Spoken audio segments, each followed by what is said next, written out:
Bonjour à tous, bonjour Yannick. Yannick Fouamba, tu es notre invité du jour dans Portrait de Manip.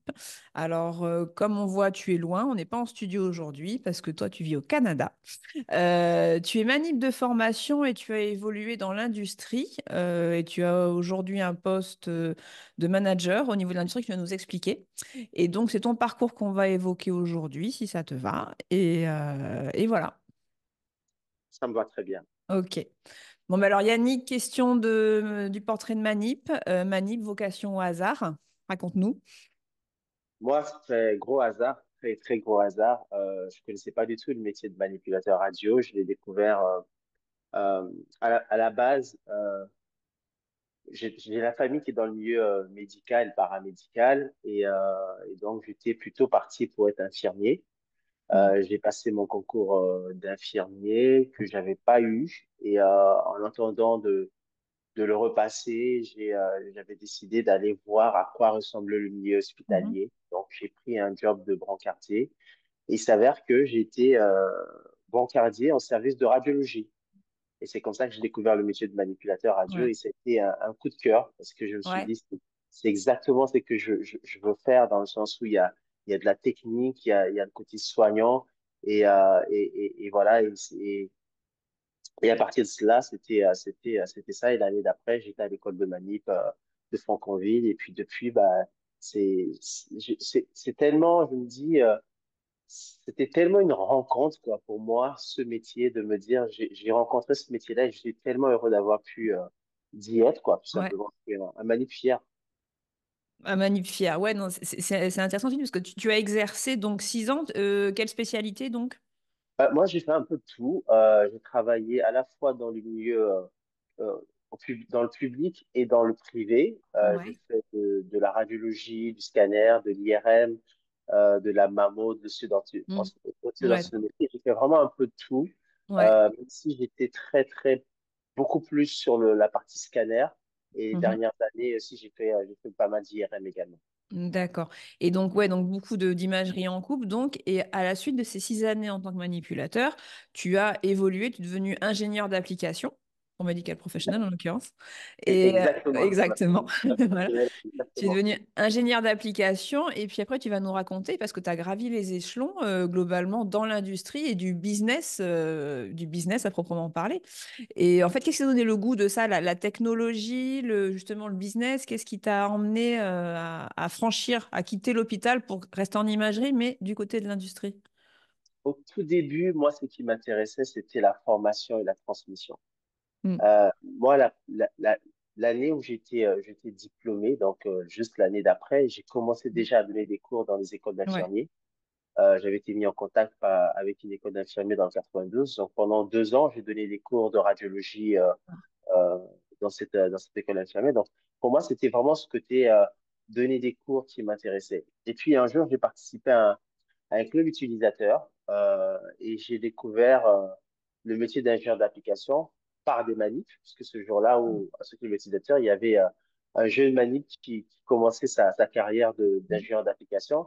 Et je me suis dit, waouh, c'est ça que je veux faire, parce que là, je Mm. reste avec des manips, c'est de la transmission, c'est de la formation, on va encore Ouais. plus loin dans le côté techno. Et c'est comme ça que j'ai commencé à regarder un petit peu les opportunités sur le marché. Et puis, quelques années plus tard, je crois, 3, 4 ans plus tard, il y a eu l'opportunité de Medical Professional qui s'est présentée Mhm. à moi. Et je suis rentré dans l'industrie comme ça, en tant qu'ingénieur d'application avec Medical Ouais. Professional. Et je pense que beaucoup de gens dans l'industrie ont commencé via Medical Professional. Ouais. Et, euh, et j'ai vraiment aimé faire ce métier d'ingénieur d'application. Ingénieur d'application parce que il y avait à la fois, bah, il y a les voyages, on voyage Mm. énormément, on découvre des nouveaux pays, enfin Mm. des nouveaux endroits, des nouvelles personnes. C'est tout le temps Mm. un recommencement. La semaine d'après, on remet le titre en jeu, si je puis dire. Mm. Et, euh, et le fait de basculer dans l'aspect plus business s'est présenté juste comme naturellement avec des opportunités professionnelles qui s'est présentées à moi dans la compagnie que je travaille, dans laquelle je travaille aujourd'hui. Il y a eu en effet des mouvements internes et puis moi, il s'est avéré que bah, on m'a demandé si ça pouvait m'intéresser. Puis j'ai vu dans ce métier-là quelque chose de différent. Je reste toujours dans l'aspect technologique et Mhm. même mais je rajoute encore un aspect plus Ouais, business, un peu plus commerci- commercial, si je puis dire. Mais, euh, mais, mais je ne suis pas un vendeur. Je reste un technologue, ouais, quelqu'un qui reste dans la technique, ouais, qui, dont le métier est de justement d'expliquer la technique, d'expliquer ouais. plus en profondeur la technique. Ouais, ouais, tu restes, en gros, ta fibre de manip, de technologue, comme on dit au Canada, je pense, Exactement. elle est jamais bien loin. Parce que c'est vrai que enfin, comme ça, de but en blanc, les qualités de soignant et de manager dans le business, bon, on les voit pas, enfin, on voit pas où sont enfin, les points communs qu'on peut trouver. A priori, tu en as trouvé. Ben, typiquement, moi, dans mon quotidien, le fait d'être manip, c'est un grand atout pour moi. Le fait Mm, d'avoir été manip, le fait mm, d'avoir formé des manipulateurs, le mm, fait, j'essaie de rester toujours en contact avec le terrain, donc que ce soit mm, manip, radiologue, et tous les métiers qui tournent autour, effectivement, de l'imagerie, parce que c'est notre métier, mon métier aujourd'hui, c'est un peu d'apporter des solutions aux hôpitaux, aux utilisateurs de nos machines. Comment je peux apporter une solution si je ne comprends pas le besoin, si je ne comprends pas les enjeux de nos utilisateurs? mm, Donc, le métier de manip, il est toujours là et c'est mm, ça justement qui fait peut-être la particularité dans ce métier des manipulateurs, c'est qu'on apporte une connaissance du terrain que euh, ma- parfois certains ingénieurs ou certaines personnes qui sortent d'écoles d'ingénierie n'ont pas forcément, mm, parce que nous, on comprend, on a été là-dedans, on a vécu là-dedans, et moi, je peux très facilement me projeter dans le manipulateur qui est de garde le samedi et qui est mm. coincé Et tout au seul, scanner voilà, ouais. à Ouais. faire des scanners parce que son autre collègue est en radieux à faire des radios parce que bah, c'est un jour de verglas et qu'il y a beaucoup de patients. Mm, Et ça, je peux facilement me projeter et voir comment est-ce que ma solution peut l'aider au mm. quotidien. Et c'est ça, en fait, mon métier, c'est de faire ce lien-là entre Ouais, le produit et le besoin du manipulateur. Donc ouais. oui, le manipulateur est toujours dans mon quotidien et heureusement d'ailleurs. Ouais. Le métier là est là et tu t'en sers tous les jours, comme tu dis, t'es pas un commercial hors sol, comme on peut se dire, non, non, tu viens du terrain et tu es sur le terrain pour adapter les solutions à tes clients Eh, et aux patients, au final, toujours au bout du Exactement, patient. aux patients, Ouais, exactement. ouais. Et aux patients, parce qu'effectivement, la finalité, ça reste le patient. On est tous Mm, des patients potentiels et on a tous autour de nous des patients. Et donc, l'idée, c'est de se dire, bah, si demain, j'ai une personne de ma famille qui passe un scanner, ben, j'aimerais pas qu'il vive ça, ça, ça, ça. Et donc, comment est-ce que mon appareil, comment est-ce que ma solution peut aider à cela? Et oui, c'est notre quotidien, c'est le terrain. Alors, je dis pas que je suis tous les jours sur le terrain aujourd'hui, un peu moins, mais j'essaie de garder un pied sur le terrain, un pied mm. avec les équipes sur le terrain, parce que je pense que si je me déconnecte de ça, je risque de perdre justement ce qui fait ma valeur ajoutée dans ce métier. Ouais, d'accord. Et c'est vrai que du coup, toi, par ton métier, l'entreprise multinationale pour laquelle tu travailles, tu es vraiment au cœur des évolutions technologiques voilà, qui agitent le monde de l'imagerie tous les jours et chaque jour un peu plus par le biais de l'IA, etc. Et toutes ces évolutions, on se dit, le travail du manip va évoluer. Donc, on a eu quelques réponses de manipulateurs qui ont travaillé notamment sur l'IA, qui sont encore manipulateurs, qui voient les avantages. Toi, de ta position aujourd'hui depuis l'industrie, est-ce que tu as une idée de comment pourrait évoluer le métier à travers toutes ces technologies qui n'en finissent plus d'étonner et d'apporter des solutions et des interrogations aussi, du coup? Je pense que l'IA, ça va être, ben, on le voit, en ce moment, l'IA est partout, on en parle tout le Ah, temps, mais tous les jours. c'est, c'est vraiment Ouais, le truc c'est du le moment, sujet. Ouais, le sujet du moment. ouais. Je pense que l'IA, en imagerie, va être de plus en plus présent, mais Mm, l'humain, si on, va être le centre, en fait. L'idée, c'est de permettre à l'IA d'augmenter l'humain. mm, Voilà. C'est ça l'objectif de l'IA. En tout cas, moi, dans la vision de mon entreprise, c'est vraiment ça. Comment est-ce que l'IA peut augmenter l'humain? Parce que oui, il peut exister des solutions dans lesquelles l'humain va être de moins en moins présent. Oui, c'est mm, possible. Techniquement, je pense mm, qu'aujourd'hui, mm, on a ces possibilités-là. mais on est des soignants, on prend en Mm. charge des hommes et des femmes. Il y a le côté relationnel, il y a le côté, mais même le côté aussi responsabilité. Je veux dire, Mhm. demain, si c'est l'IA qui fait tout, qui est responsable s'il y a un problème? Donc, C'est ça. il y a une question un peu juridique aussi à prendre en compte.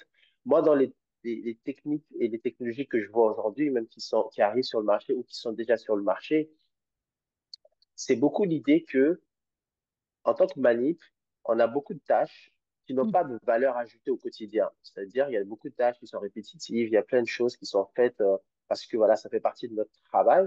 Mais dans, si on peut se passer et passer plus de Oui. temps soit avec le patient ou peut-être Ouais.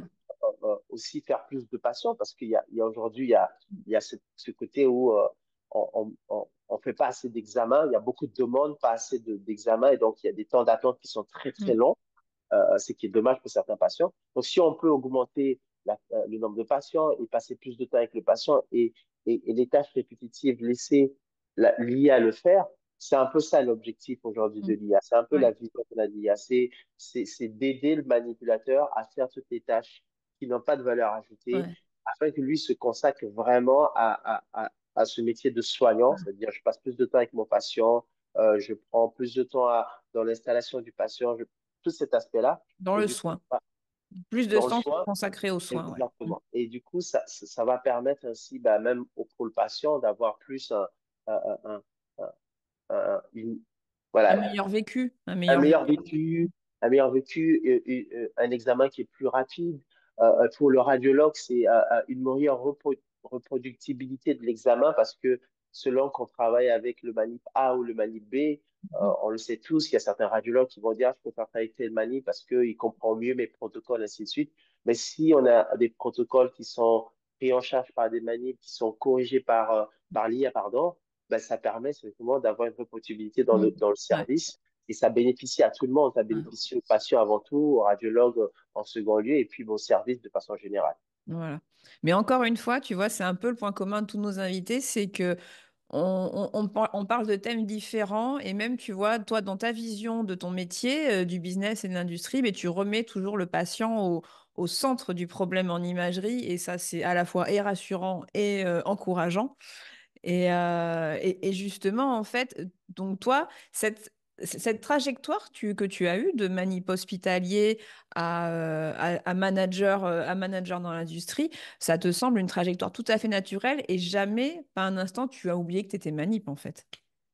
Non, non, et je ne suis Mm. pas le seul, en fait. C'est ça aussi Mm. qu'il faut Ouais. prendre en compte, c'est que dans l'industrie, en fait, on rencontre, et moi, j'ai la chance de travailler avec des équipes Mm. locales, internationales, euh, et il y a beaucoup de manips qui sont dans ce métier-là, et heureusement d'ailleurs, il y a beaucoup, Mm. beaucoup de manips qui sont dans ce métier-là. Après, bon, on pourra poser la question de Mm. s'ils sont dans ce métier-là, ils sont plus soignants, ainsi de suite, mais c'est vrai. Mais encore une fois, c'est bien d'avoir des manips qui sont dans l'industrie et qui parce qu'ils viennent avec leur regard de manip, ils viennent avec leur regard Mm. de soignant, ils viennent avec leur vision de soignant, et ça aide et ça apporte parfois ça change même dans le développement de Mm. certaines technologies.